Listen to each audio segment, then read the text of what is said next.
Hi, magandang araw po sa inyong lahat for our second reading of today. Tingnan naman po natin kung ano po ang makikita natin sa second reading of the day. Yan, tingnan po natin kung ano po ang makikita natin sa second reading of the day today.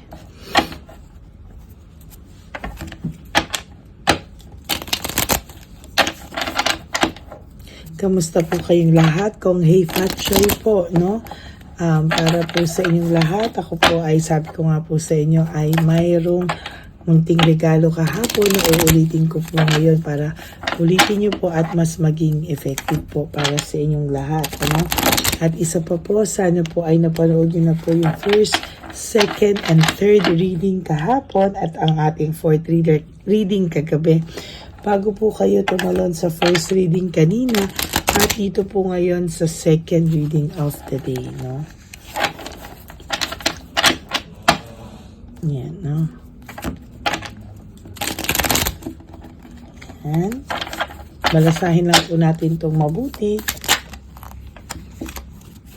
Kamusta po kayo? Kamusta po ang inyong Chinese New Year?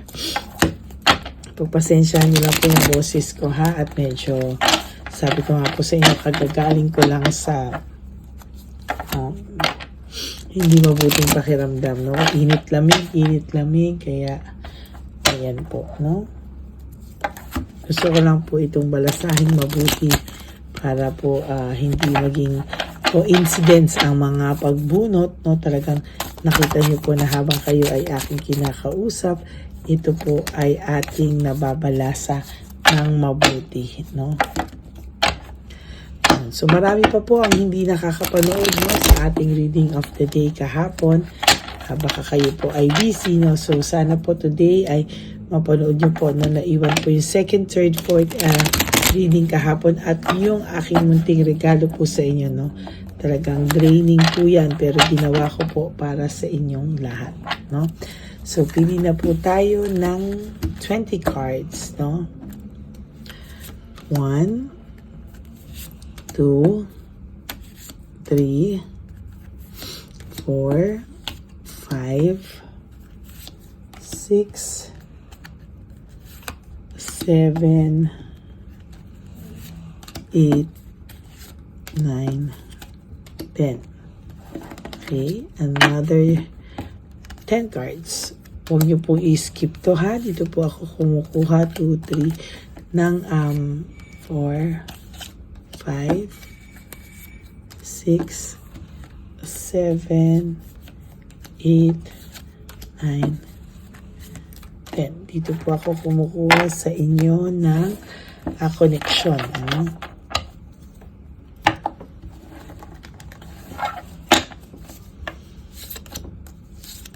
Kaya huwag niyo po i-skip to dahil mas maganda po na nararamdaman ko ang inyong mga energies, no?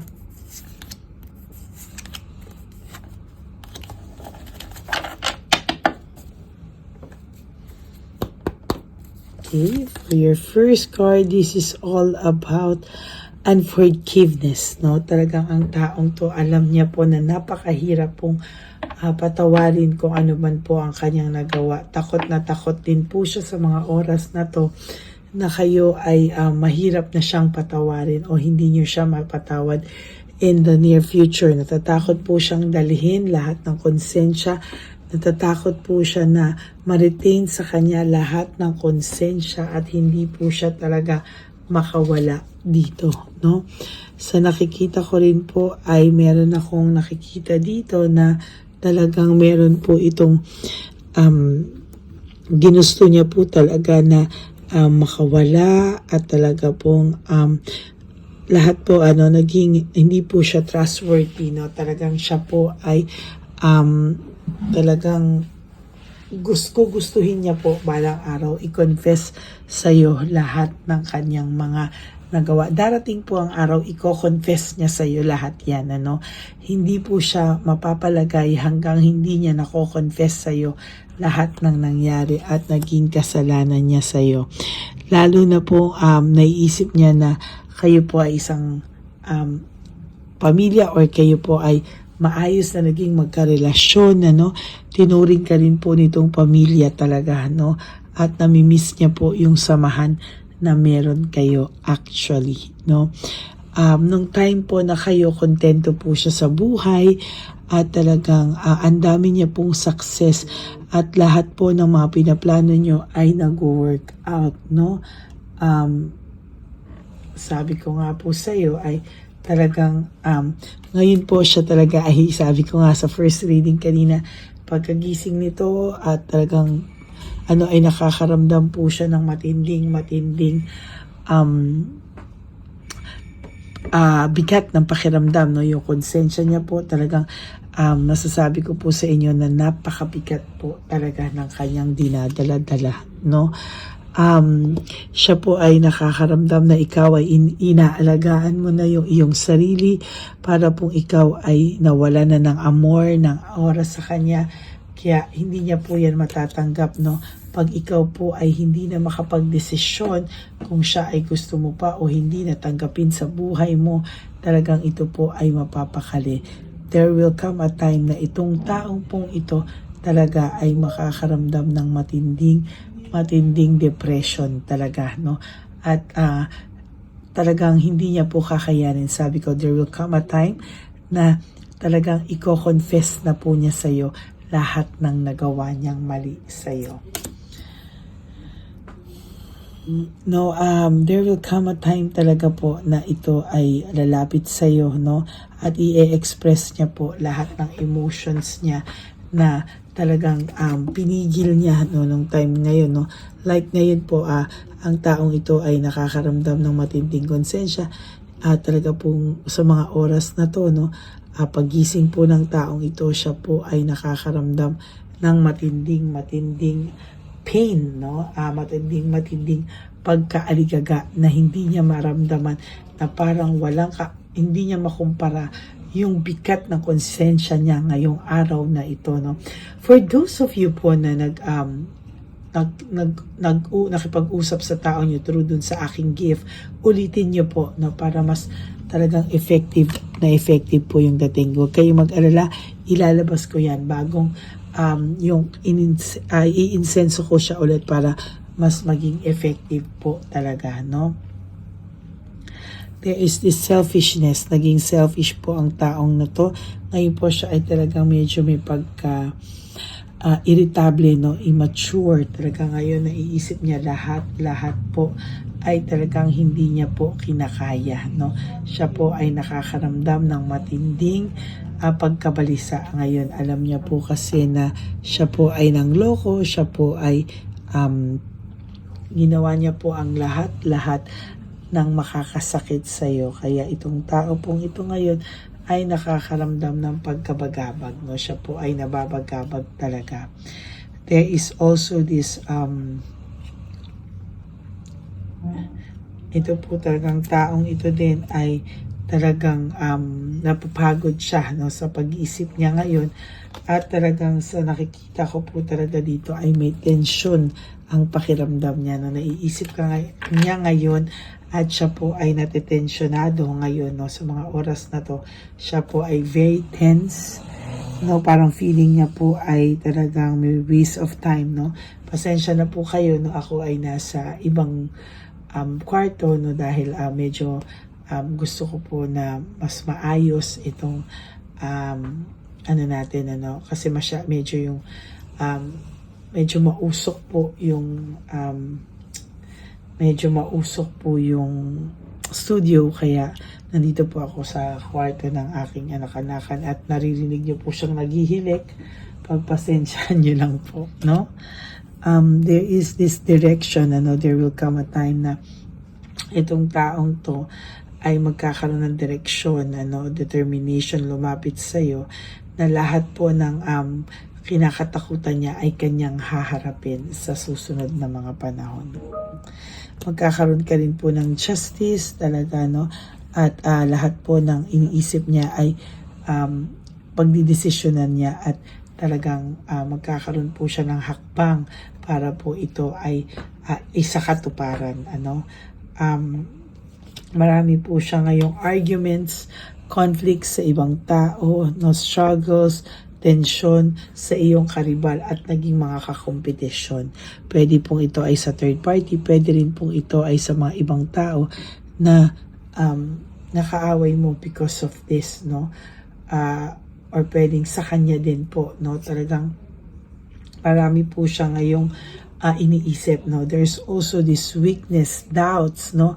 Manipulation. Talagang ito pong taong ito ngayon ay nakakaramdam ng totally na panghihina po, no? Ng panghihina po sa kanya ngayon, ano? Ito pong taong to ay hindi niya maiwasan. Talaga pong siya ay nakakaramdam ng pagpanik, no? Nagpapanik po siya talaga. Kaya siya po ay nag-iisip, nagre-reflect, gusto niya pong ma-enlighten. Bakit po siya nakakaramdam ng matinding konsensya sa ngayon? Bakit ka daw po pumapasok sa isip niya? At talagang nakakapag-decide po siya, nakakapag-isip po siya na there will come a time na talagang i-confess niya sa iyo lahat-lahat. There's also this problems, no? Parami po siyang problems, insecurities, failure, talagang sabi ko nga po sa iyo, all the negative thoughts ay nararamdaman niya po sa ngayon, ano? And wala lang po talaga tong courage sa ngayon na lumapit sa iyo, but there will come a time na magkakaroon po siya ng courage lumapit sa iyo. But as of this very moment, ay siya po ay ina-isolate niya po yung sarili niya, dinidisconnect niya po yung sarili niya sa iyo. Pero there will come a time na itong taong to, sa sobra pong dami ng kanyang sinayang na sandali, naging disorganized siya, ang dami niyang chaos, problema, no? And gusto niya na pong mag-give up, napaka-impatient po nito ngayon. At talagang sabi ko sa iyo, there will come a time, hindi na po niya mapipigilan ang i-confess sa iyo ang lahat ng nangyari. So yan po ang ating second reading of the day. There will come a time that this person, i-confess niya po sa iyo lahat po ng nagawa niya sa iyong kasalanan. No, darating po ang araw na i-confess niya po sa iyo ang kanyang mga naging kasalanan, at talaga pong there will come a time na hindi na po niya mapipigilan, siya po mismo ang lalapit sa iyo. Okay? So yan po ang ating second reading of the day. I hope na naka-resonate po kayong lahat. And if you do, can you please give me a like and comment down below para naman po makita nyo po makita ko po ang emotions nyo, no? Gusto ko po makita ang emotions nyo, and sana naman po ay talagang sabi ko nga po sa inyo, no? Gusto ko pong nababasa yan. Bakit? Kasi po talagang natutuwa po ako na kayo po ay nakikita ko po yung inyong mga emotions, no? And please don't forget to give me a like, and click nyo po yung bell at i-click nyo rin po yung subscribe button para po kayo ay laging updated sa ating latest videos, no? And for those of you who would like to have a private reading with me, you can message me po at Ladyly Elena, that's Ladyly Elena. Nasa dulo po yan ng ating video. Diyan nyo lang po ako makukontak. That is my only official and legit FB account. Ayan, maraming salamat po sa inyong lahat. And nilabas ko din po dyan ang fake account ng Lady Elena na kung saan ito ay nang-i-scam, nag-hack ng mga tao, no? Kaya mag-ingat po kayong lahat. And sabi ko nga po sa inyo, no? Marami po yung nilalabas na kung ano-ano, kaya mag-ingat po kayo dyan. May mga doktor kwak-kwak pa siyang nalalaman. Okay? And to my ever loyal, solid, and faithful na Lady Elena family, thank you so much for not skipping ads. Tulong nyo na po yan sa ating channel. Kaya maraming salamat po sa inyong lahat. And for those of you who would like to give me a super thanks for this video, I would really appreciate that and love that from the bottom of my heart. Lalo na po tayo ay nag-iipon na po sa ating One Love a Day na ating pong gagawin sa end ng February. Kaya maraming salamat po sa inyong lahat. And ang lagi ko pong payo sa aking mga ever loyal, solid, and faithful the Lady Elena family. I love you all from the bottom of my heart. And lagi ko po sinasabi sa inyo is just to live one day at a time, no? You wake up and do 3 things that will make you happy for the day. Prioritize yourself, forgive yourself, and always choose to love yourself, because self-love is still the best love of all. And of course, you have to be grateful na tayo po ay nagising pa ngayong umagang ito, at talaga pong sa nakikita ko po ay talagang tayo po ay very blessed dahil tayo po ay makakabawi pa po sa ating mga pagkukulang sa ating mga sarili. Okay? And kung hey Fatchoy po sa inyong lahat. And isa pa po, no, always choose your battles wisely. Wag po yung lahat ay inyong poproblemahin. Always choose your battles wisely. And ang sabi ko nga po sa inyo is, life is so short, don't make it shorter by stressing yourself from all the pains and heartaches na binigay sa inyo ng kahapon. Just surrender everything to the divine universe and just let go and let God write your life and love story. I will be back for another set of reading. Huwag po kayong malulungkot. Ako po ay babalik for our second reading of the day. Third reading of the day today. For the meantime, panoorin nyo muna po lahat ng aking pinalabas kahapon, first, second, third, and fourth reading, at yung ating pong insenso na ating uulitin ngayon to make it more powerful po, no? Because it's Kong Hei Fat Choi. Happy New Year, Chinese New Year to all of you. And ayan po, no, maraming salamat po sa inyong lahat.